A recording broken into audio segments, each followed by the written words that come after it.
Hi, I'm Larry Salad. I'm the Security Director at Westfield, Topanga, and Promenade Malls. I'd like to start by telling you just a few brief things about our property here. It's 2.2 million square feet. We have close to 12 million visitors a year, and we house almost 3,000 employees. Give you an idea about the daily guests that are visiting the mall. Black Friday, we had an estimated 140,000 shoppers in the mall, and that was based on people counters, not just an estimate. I've been asked to talk to you a little bit about the Catch and Demand program. The Catch and Demand program has made a world of difference at this property. Westfield Topanga is a flagship mall for Westfield, and as such, we have high-end stores throughout the mall. It's one of the few malls where you can actually buy a Lamborghini. Since the initiation of the CND program, we're actually releasing approximately 2/3 of all apprehensions. It also has allowed the police officers to be more available, and the benefits of that have been phenomenal. We have had numerous organized retail arrests. Once a torque unit arrives, they confirm the identity of the suspect, and with that information, we're able to just do our civil CND paperwork, which is handled by Sephora attorneys. And at that time, we release the suspects. Helps us concentrate more on the ORC that's going on, which is organized retail theft rings, which really is the largest part of our loss at the store. We had an off-duty police officer working in the mall, funded by the mall, working with the organized retail crime officers, working with the loss prevention agents, and all of the LPs using radios that have been furnished by the malls that have our primary and tactical frequency.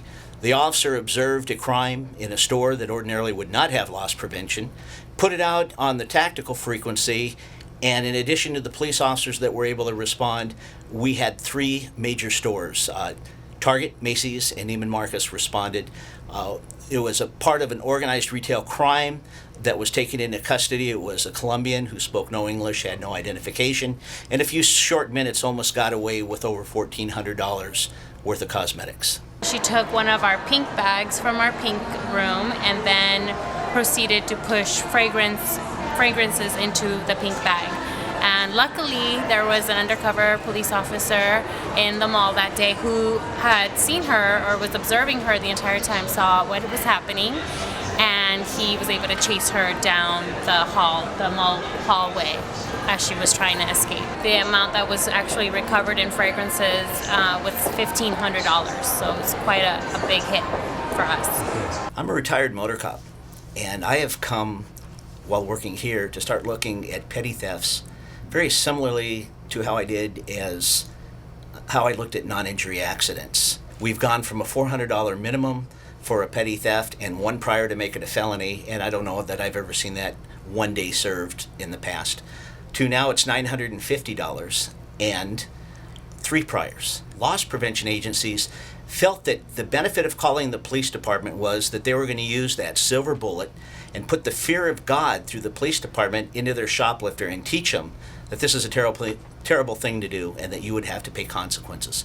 When in reality, all they were doing is sending them through another revolving door to the city attorney's office, maybe a couple miles from here. The catch and demand process has definitely helped us a lot as well, because my LPs have a lot more time to focus more on the sales floor and organized retail crime, as opposed to just, focusing on just one subject and wasting like many hours on just one arrest that they're working on. So the catch and demand has definitely helped us. It's a civil process that the retailers do on their own, and it seems to have more teeth in it than the laws behind the 484 Penal Code.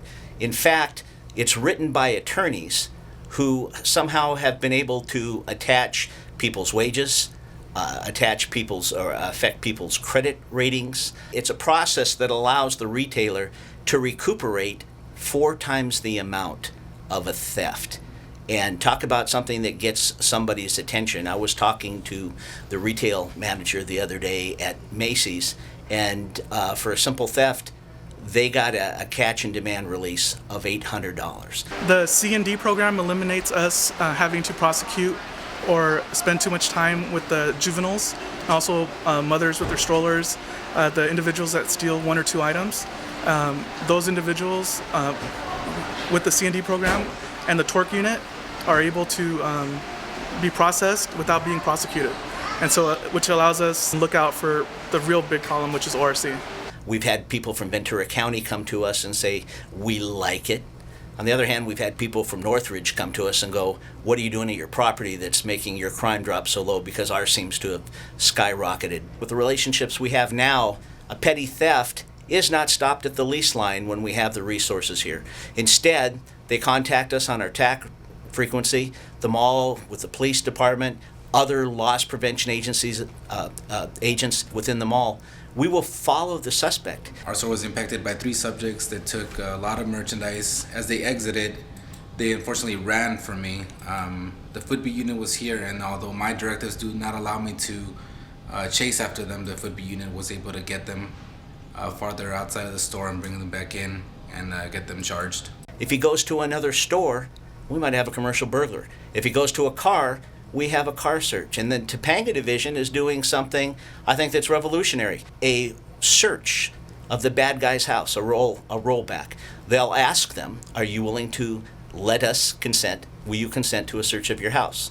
If they say no, we'll sit with you here until we get a warrant. We'll go ahead and do it. I believe one case was well over $1 million. Another case was in the 20,000s. But these cases are rolling across every day, and the collective work benefit of everybody working together is really obvious. Based on the success of the program in Topanga, we utilize this program in Santa Monica. The officers there, again, appreciate the quality of cases that we've been sending. The calls for service for small dollar amounts has decreased. The response time on the promenade for the rest of the calls have actually been able to handle and not have to spend time with the low dollar apprehensions. We're really grateful to have our partners, our officer partners, and the undercover officer there to help us recover our merchandise. Because we find this ORC activity is happening often. The response time, it's very, very quick, so we don't have to spend a lot of time on just one arrest, whereas we have a lot more time to focus on identifying other subjects. And so I think that's really helped increase our overall results a lot this year. In closing, I'd like to thank you for all the assets that you've allocated to the mall. You guys have really made a difference. And something that's tough for an old retired motor cop to admit, I have never seen a better working relationship between police and the private sector as we have here within the Topanga division and within the Westfield Topanga malls.